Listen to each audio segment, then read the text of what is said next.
Robert De Niro, a cinematic legend, stepped onto Dave Rubin's show to discuss political issues in 2025, but Rubin had other plans. Before we dive into the story, drop a comment below with where you're watching from, and don't forget to subscribe to stay updated with the latest stories. Robert De Niro stepped onto the stage, his presence filling the studio like a force of nature. Dave Rubin, the host, emerged from backstage with practiced confidence. At 49, he was a controversial figure in the media landscape, a self-proclaimed provocateur who thrived on challenging his guests. The show began smoothly enough. Rubin opened with a nod to De Niro's latest project, a documentary titled Fractured Republic, a fiery exploration of America's political divides. A bold film, Rubin said, his tone warm but laced with something else, a sharpness that made the audience lean forward. You've poured your heart into it, Robert. It's clear you care about democracy. But let's dig into that passion. De Niro nodded, his hands clasped tightly on the desk. He spoke briefly about the film's intent, to expose the erosion of civic trust, the rise of disinformation, and the fragility of democratic institutions. His voice was steady, measured, but his words carried a quiet fire, each syllable weighted with conviction. Then came the first jab. Rubin leaned forward, his smile tightening. "You've got such an emotional reaction to certain politicians," he said, pausing for effect, his eyes locked on De Niro. "Is that acting or is it personal?" The question landed like a grenade, its subtext clear. "Are you just playing a role? Or do you actually believe this stuff?" The audience gasped softly, a ripple of unease spreading through the room. De Niro's jaw tightened, his fingers twitching slightly on the desk. For a moment, he said nothing, letting the silence stretch. Then he leaned forward, his voice low but deliberate. "It's personal," he said, each word clipped. "When you see something you know is wrong, when you see lies tearing at the country you love, you don't act. You feel it. You speak it." His eyes never left Rubin's, and the intensity in his gaze made the host shift in his seat. The audience erupted in applause, but Rubin was unfazed. He tilted his head, his smile now a smirk, as if he'd expected the response. "Fair enough," he said, his tone dripping with condescension. "But let's talk about that passion. You once said, and I quote, 'I'd like to punch him in the face.' About a certain politician." The audience stirred, some chuckling nervously, others murmuring in disapproval. Rubin pressed on, his voice rising slightly. "Did you really think that kind of talk helps democracy? Or is that just, Hollywood flair?" The jab was sharper this time, questioning not just De Niro's sincerity but his judgment, framing his words as reckless theatrics. De Niro's face darkened, his eyes narrowing. The studio felt smaller, the air thicker, as if the walls themselves were closing in. A stagehand froze mid-step, and the director's voice hissed through the headsets. "Stay on De Niro's face.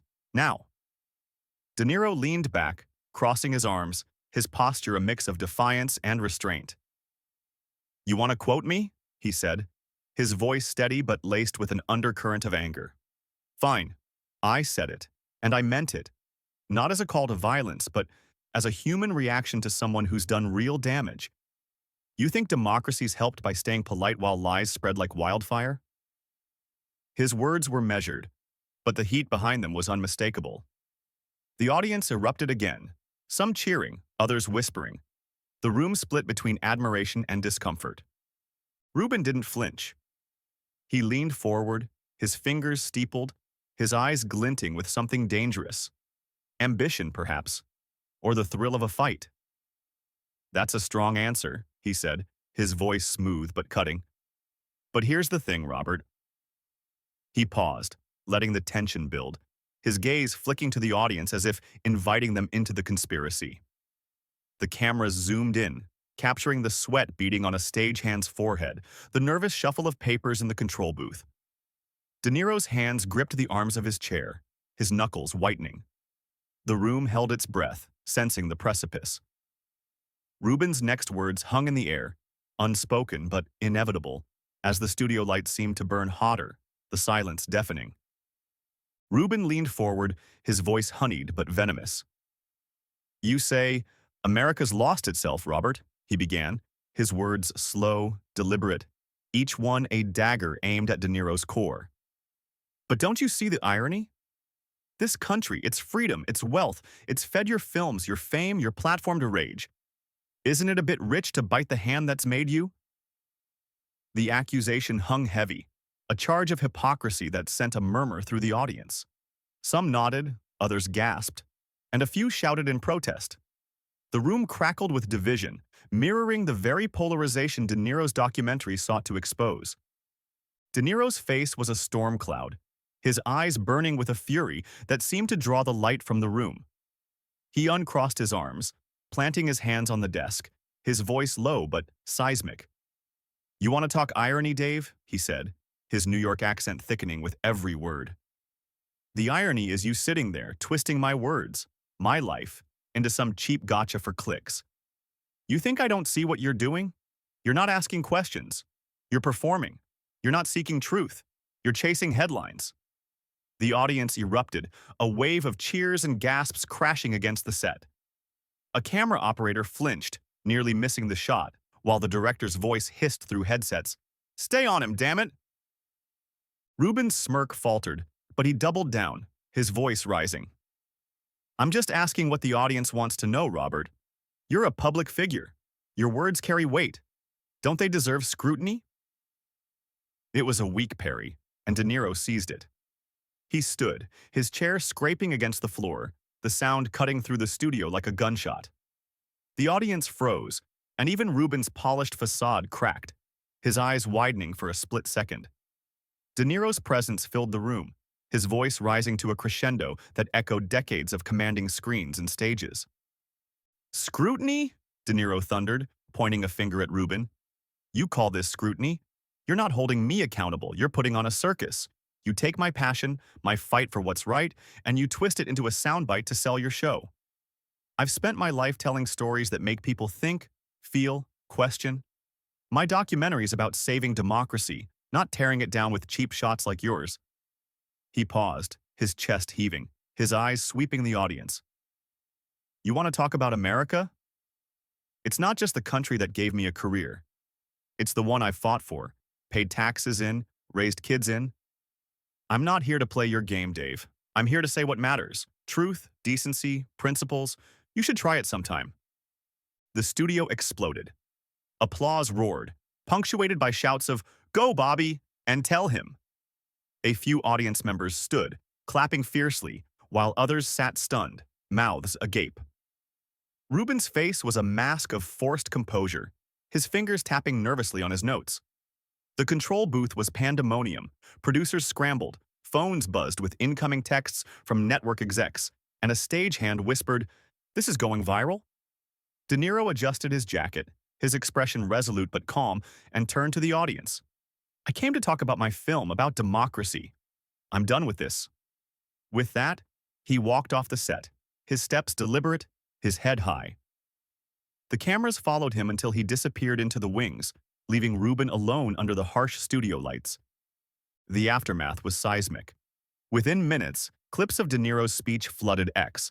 Hashtags like #Team De Niro and #Rubin Exposed trending worldwide.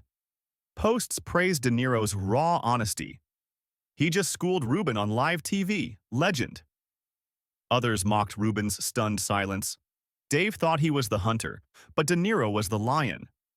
The audience's reactions spilled into the digital sphere, with millions sharing the moment De Niro called out Rubin's cynicism. Fractured Republic saw a surge in interest, its trailer racking up views as De Niro's words became a rallying cry for those fed up with polarized media. For Rubin, the fallout was brutal. Critics pounced, labeling him a provocateur who'd overplayed his hand. X-posts dissected his questions, calling them bad faith bait and a masterclass in missing the point. His show's ratings spiked briefly from the scandal, but soon plummeted as sponsors pulled back, wary of the backlash. Rubin issued a tepid apology on X, claiming he'd only sought robust debate, but it was drowned out by memes and mockery. His reputation, once buoyed by his contrarian charm, took a hit he couldn't shake. Meanwhile, De Niro emerged stronger. His documentary screenings sold out, and op-eds hailed him as a voice of principle in a fractured era. On X, fans and activists alike lauded his refusal to be baited. De Niro didn't just walk out, he walked up. The confrontation sparked broader conversations about media responsibility and the cost of political polarization, with De Niro's speech quoted in editorials and classrooms. He didn't gloat, but at a press event days later he said simply, "I said what I had to." The work speaks for itself. The Rubin Report studio, once a stage for fiery debates, felt hollow in the weeks that followed. The lights still burned, the cameras still rolled, but the ghost of that night lingered, a reminder that even in a world of sound bites and spectacle, authenticity could still cut through.